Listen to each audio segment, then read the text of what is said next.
एक छोटे से गांव में गोपाल अपनी पत्नी गीता, दो प्यारे बच्चों और अपनी बूढ़ी माँ के साथ रहता था। गोपाल मजदूरी करता था और गीता घर संभालती थी। भले ही उनके पास पैसे कम थे, लेकिन उनके घर में प्यार बहुत था। वे लोग किराए के एक छोटे से कच्चे मकान में रहते थे। सब कुछ ठीक चल रहा था कि अचानक एक दिन गीता बहुत बीमार पड़ गई। गरीबी के कारण गोपाल उसे बड़े अस्पताल नहीं ले जा पाया। गीता, तुम हिम्मत मत हारो। मैं आज ही ठेकेदार से पैसे मांग कर लाऊंगा। मैं तुम्हें शहर के बड़े डॉक्टर से इलाज कराऊंगा। अब बहुत देर हो चुकी है जी। मुझे लगता है मेरा समय आ गया है। तुम बस बच्चों और माँ जी का ख्याल रखना।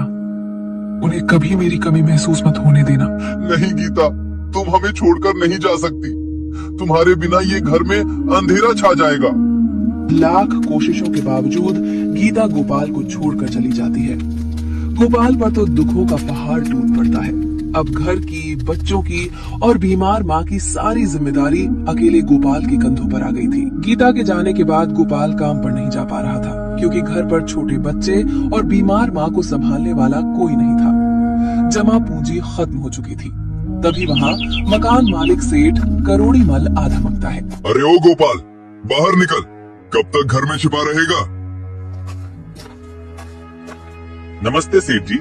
कहिए। नमस्ते का अचार डालूंगा क्या? पिछले 2 महीने का किराया बाकी है। या तो आज शाम तक किराया मेरे हाथ में रख दे, वरना अपना बोरिया बिस्तर बांध और निकल मेरे घर से। मुझे मुफ्त खोरों को पालने का शौक नहीं है। सेठ जी, मुझ पर दया कीजिए। अभी अभी मेरी पत्नी का देहांत हुआ है। मैं काम पर नहीं जा पा रहा हूँ। बच्चे छोटे हैं। मुझे थोड़ा समय दे दीजिए। मैं पाई पाई चुका दूंगा। मुझे तेरी कहानियों से कोई मतलब नहीं है। अगर कल तक पैसा नहीं मिला तो मैं तुझे और तेरी बूढ़ी माँ को धक्के मारकर बाहर निकाल दूंगा। सेठ की कड़वी बातें सुनकर गोपाल की आंखों में आंसू आ जाते हैं। वो बहुत हताश हो जाता है। घर में खाने को एक दाना नहीं था। बच्चे भूख से बिलख रहे थे। पिताजी, बहुत भूख लगी है। माँ होती तो खाना खिलाती। आप हमें खाना कब दोगे? बेटा, तुम लोग पानी पीकर सो जाओ। कल मैं पक्का कुछ न कुछ लेकर आऊंगा। भगवान हमारी मदद जरूर करेंगे। अगली सुबह गोपाल अपनी माँ और बच्चों को लेकर नदी के किनारे एक पुराने पेड़ के नीचे बैठ जाता है। उसे समझ नहीं आ रहा था कि वो कहाँ जाए। उसके पास बस थोड़े से चावल और दाल बची थी, जो वो अपनी पोटली में बांध लाया था। उसने पास के पत्थरों से चूल्हा बनाया और खिचड़ी पकाने लगा। खिचड़ी बनकर तैयार ही हुई थी कि गोपाल बच्चों को खिलाने जा रहा था। तभी वहाँ एक बूढ़ी अम्मा लाठी टेकती हुई आती है। उनकी हालत बहुत खराब लग रही थी। बेटा, क्या थोड़ा खाना मिलेगा? मैं 2 दिन से भूखी हूँ। मेरे पास कोई नहीं है। मेरे बच्चे भी भूखे हैं, लेकिन ये अम्मा तो जान से चली जाएंगी अगर इन्होंने कुछ नहीं खाया। अतिथि और बुजुर्ग भगवान का रूप होते हैं। आइए अम्मा, बैठिए।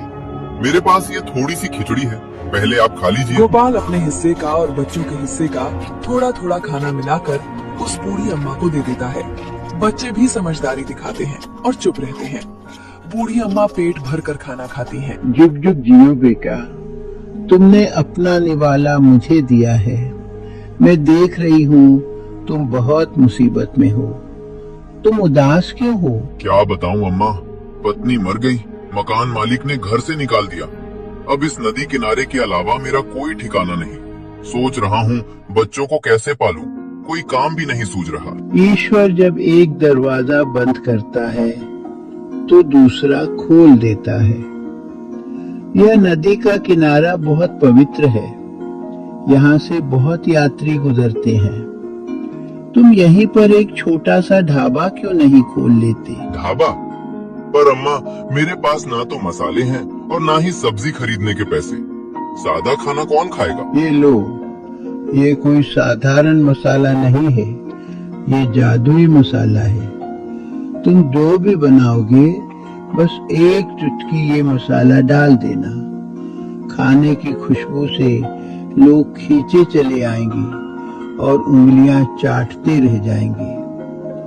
लेकिन याद रखना, ये मसाला कभी खत्म नहीं होगा जब तक तुम्हारी नीयत साफ रहेगी। इतना कहकर बूढ़ी अम्मा तो चली गई, लेकिन गोपाल के सामने एक नई चुनौती थी।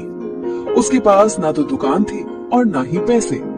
उसके पास थी तो बस वो जादुई पुड़िया और एक उम्मीद। खाना तो मैं बना लूं, लेकिन बेचूंगा कहाँ? मेरे पास तो कोई ठेला या ढाबा नहीं है।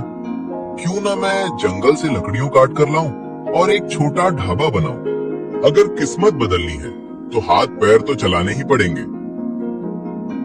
गोपाल लकड़ियां काट कर लाता है और एक छोटी सी ढाबा बनाता है। ढाबा तो बन गया, अब स्वादिष्ट खाना बनाता हूँ। उसने उसी शाम बचे हुए चावलों से फिर खाना बनाया और वो मसाला डाला। मसाले की खुशबू हवा में ऐसे फैली कि सड़क से गुजरने वाले ट्रक ड्राइवर और यात्री रुकने लगे। भाई साहब, ये कैसी खुशबू आ रही है? बड़ी जोर की भूख लग गई। क्या बना है? जी, दाल चावल और सब्जी है, आइए खाइए। अरे वाह भाई, मजा आ गया। ऐसा खाना तो मैंने बड़े बड़े होटलों में नहीं खाया। इसमें जो स्वाद है वो तो अमृत जैसा है। ये लो तुम्हारे पैसे, और ये लो 50 रुपए इनाम के। अब से मैं जब भी इस रास्ते से गुजरूंगा यहीं खाना खाऊंगा। देखते ही देखते गोपाल का नदी किनारे वाला ढाबा मशहूर हो गया। दूर दूर से लोग उसका खाना खाने आने लगे। गोपाल की कमाई बढ़ने लगी। उसने मकान मालिक का सारा कर्ज चुका दिया और अपने बच्चों को स्कूल भेजना शुरू कर दिया। काम इतना बढ़ गया कि गोपाल अकेले संभाल नहीं पा रहा था। उसने मदद के लिए टिल्लू नाम के एक आदमी को नौकरी पर रख लिया। टिल्लू खाना परोसता और पैसे लेता, जबकि गोपाल खाना बनाता। ये गोपाल तो दिन भर में हजारों कमाता है और मुझे बस थोड़ी सी तनख्वाह देता है। ये खाने में ऐसा क्या डालता है कि लोग दीवाने हो जाते हैं? मुझे इसका राज जानना होगा। एक दिन टिल्लू ने देख लिया कि गोपाल एक खास डिब्बी में से चुटकी भर मसाला डालता है। टिल्लू के मन में लालच आ गया। अच्छा, तो ये है जादुई मसाला। अब मैं गोपाल की गुलामी नहीं करूंगा। अगर वो मसाला मेरे हाथ लग जाए तो मैं गांव के चौराहे में जाकर अपना बड़ा होटल खोलूंगा और गोपाल से भी ज्यादा अमीर बन जाऊंगा। लालच में अंधा होकर एक रात जब गोपाल सो रहा था, टिल्लू ने वो जादुई मसाले की डिब्बी चुरा ली और ढाबे से भाग गया।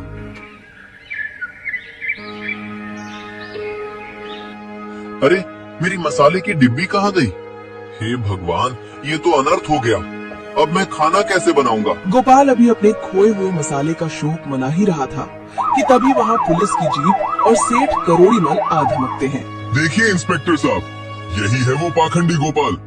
ये लोगों की सेहत से खिलवाड़ कर रहा है। क्यों बे गोपाल, हमें खबर मिली है कि तू खाने में कोई अवैध केमिकल और नशीला पाउडर मिलाता है, जिससे लोगों को तेरे खाने की लत लग जाती है। नहीं साहब, ये झूठ है। मैं तो गरीब आदमी हूँ, मैं केमिकल कहाँ से लाऊंगा? मैं तो बस अपने घर का मसाला डालता हूँ। अच्छा, तो दिखा कहाँ है वो मसाला? अगर वो साधारण मसाला है तो पुलिस को दिखा दे। वो तो चोरी हो गया साहब। देखा साहब, बहाने सुनिए इसके। सबूत मिटाने के लिए इसने वो केमिकल वाला डिब्बा गायब कर दिया। इसे गिरफ्तार कीजिए। गोपाल, तुम्हें थाने चलना होगा। जब तक लैब से खाने की रिपोर्ट नहीं आती, तुम्हारा ढाबा बंद रहेगा। ग्राहक वहाँ खड़े होकर तमाशा देख रहे थे। गोपाल की आंखों में आंसू थे। उसे समझ नहीं आ रहा था कि एक साथ इतनी मुसीबतें कैसे आ गई। पुलिस गोपाल को जीप में बैठाकर ले जाती है। हे भगवान, मेरे बच्चों का क्या होगा? वो भूखे होंगे। मेरी क्या गलती थी? चिंता मत करो बच्चों, तुम्हारे पिता जल्द आ जाएंगे। वो बेईमान नहीं है। अरे, लैब की रिपोर्ट तो बिल्कुल साफ है। इसमें कोई नशा या केमिकल नहीं है।